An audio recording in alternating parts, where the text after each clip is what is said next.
Chemistry 9th chapter number 5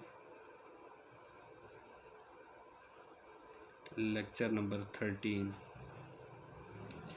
liquid portion को हम study कर रहे थे और इससे पहले जो है हम एवापोरेशन और वेपर प्रेशर को डिस्कस कर चुके हैं। तो नेक्स्ट जो हमारा टॉपिक है वो है boiling point.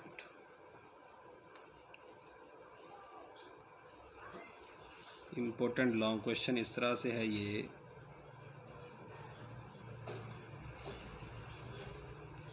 Define boiling point, explain it's factors which affecting the boiling point. Short question है तो define boiling point, give example.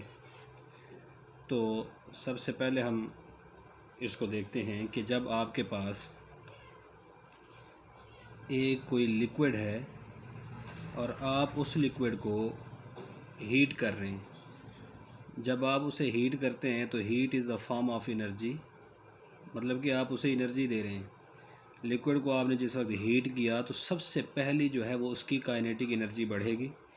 जिस वक्त काइनेटिक एनर्जी बढ़ेगी तो kinetic energy always associates with the movement of the molecule.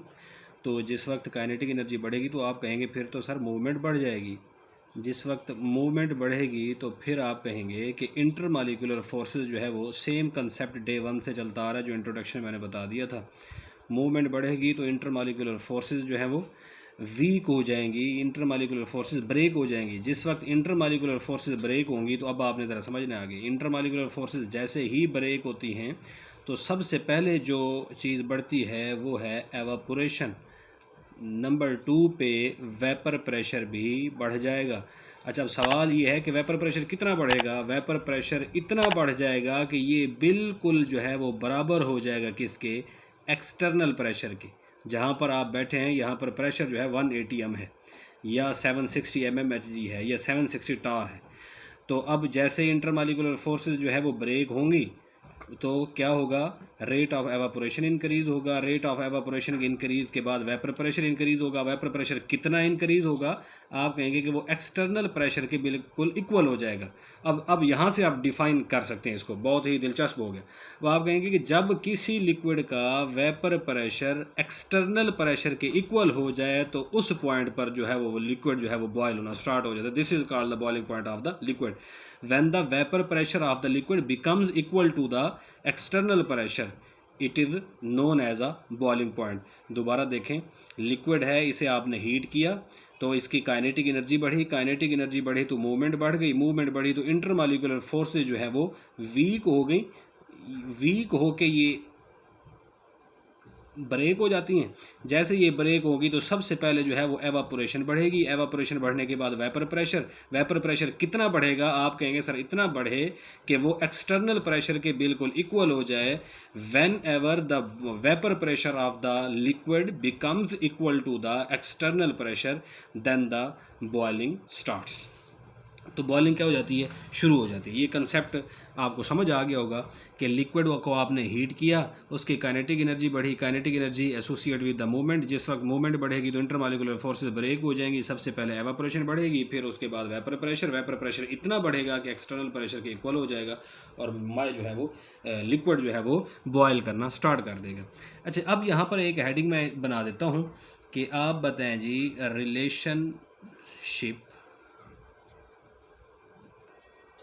Between vapour pressure जो कि previous topic था and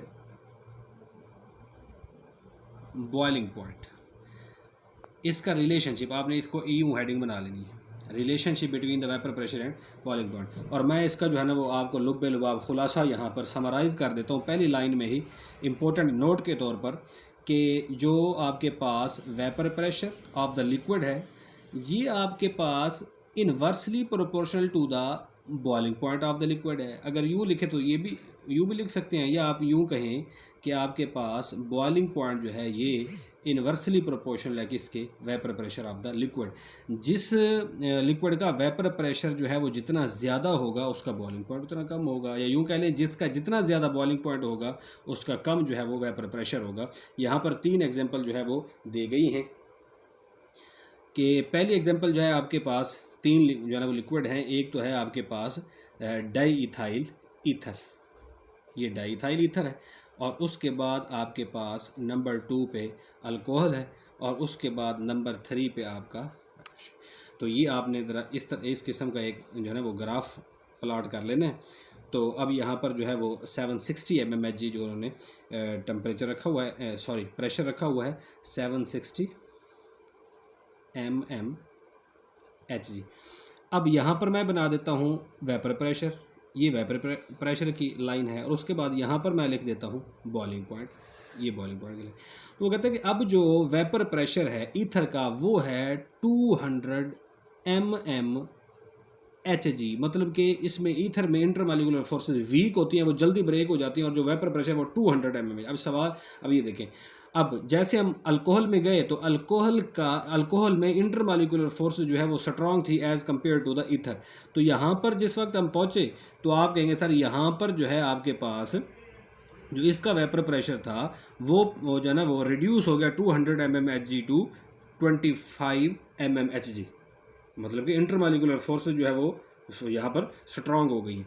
और यहाँ पर हम पहुँचे तो यहाँ पर अब यहाँ पर जो है वो इसका वाटर का जो वेपर प्रेशर था वो था 5 mmHg। अब ये तीनों के वेपर प्रेशर आ गए। अब ईथर का ये MCQs भी बड़े इंपॉर्टेंट है, याद इसने इंपॉर्टेंट MCQs के तौर पर भी आपने इसे हाईलाइट करना है।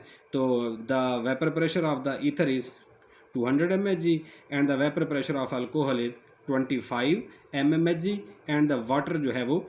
अब ये वेपर प्रेशर यहाँ क्यों ज़्यादा था, आप कहेंगे इंटरमॉलिक्यूलर फोर्सेस बहुत वीक थी, यहाँ पर स्ट्रांग होगी, यहाँ पर बहुत ज़्यादा स्ट्रांग होगी। अब सवाल यह है कि इनमें से बॉइलिंग पॉइंट किसका सबसे ज़्यादा होगा। तो सबसे ज़्यादा देखने के लिए आप ये देख लें कि वेपर प्रेशर जो है वो सबसे कम किसका है। तो वेपर प्रेशर तो सबसे कम वाटर का है, आप कहेंगे बॉइलिंग पॉइंट इसी का सबसे ज़्यादा होगा। और सबसे कम जो है वो बॉइलिंग पॉइंट किसका होगा, जो जल्दी बॉयल हो जाए, वो ईथर है, क्योंकि इंटरमॉलिक्यूलर फोर्स जो है उसमें क्या होगी, वीक होगी। तो बॉइलिंग पॉइंट जो है उसका 34.6 इंपॉर्टेंट MCQs। अब ये देखना है कि आपने बॉइलिंग पॉइंट्स आपसे पूछ रहा है या वो वेपर प्रेशर आपसे पूछ रहा है। अगर बॉइलिंग पॉइंट पूछे तो ये मैं बॉइलिंग पॉइंट, ये जो है वो सेल्सियस ये बॉइलिंग पॉइंट का जो है वो मैं लिख रहा हूँ, ये टेम्परेचर है ना इसलिए। तो ये हो गया जी, ये वेपर प्रेशर का जो है ना ये ईथर का वेपर प्रेशर ये वाला, और उसका बाद बॉइलिंग पॉइंट। तो अब जैसे हम आगे जाएंगे तो अब वेपर प्रेशर तो हम जैसे गए थे नेक्स्ट अल्कोहल पे, तो वेपर प्रेशर तो कम हुआ था, लेकिन बॉइलिंग पॉइंट और वेपर प्रेशर का रिलेशन जो है वो इन्वर्स है। तो आप कहेंगे सर ये 78 सेल्सियस, चैप्टर नंबर 4 में भी ये आप टेम्परेचर पढ़ चुके हैं। और उसके बाद अब वेपर प्रेशर सबसे कम तो वाटर का था, आप कहेंगे बॉइलिंग पॉइंट सबसे ज़्यादा जो है वो वाटर का होता है जो कि 100 सेल्सियस है। इंटरमॉलिक्यूलर फोर्सेस सबसे स्ट्रॉन्ग इसमें, फिर इसमें, और सबसे वीक जो है वो इसमें। तो इस ग्राफ को जो है ना आप यहाँ पर उसने दिया भी है कि ये आपके पास जो है वो ईथर है, और यहाँ पर आपके पास लिखा हुआ है अल्कोहल, और यहाँ पर आपके पास लिखा हुआ है वाटर। यहाँ पर उसने कह दिया जी ये ईथर है, और ये ग्राफ जो है ये अल्कोहल का, और उसके बाद ये सबसे लेंथी जो है वो 100 सेल्सियस वाला, उसके बाद ये 78 सेल्सियस, और उसके बाद ये 34.6। उसके बाद इनकी अगर हम देखें वेपर प्रेशर को, आप कहेंगे सर ओनली 5 mmHg, और उसके बाद ये 25 mmHg, और उसके बाद ये हो गया 200 mmHg। नेक्स्ट जो है हमारे पास इसके फैक्टर्स होंगे, इसी के साथ ही ये कंप्लीट हो जाएगा फैक्टर्स के साथ ही। नंबर 1 फैक्टर जो है वो आपके पास नेचर ऑफ लिक्विड है, नेचर ऑफ लिक्विड।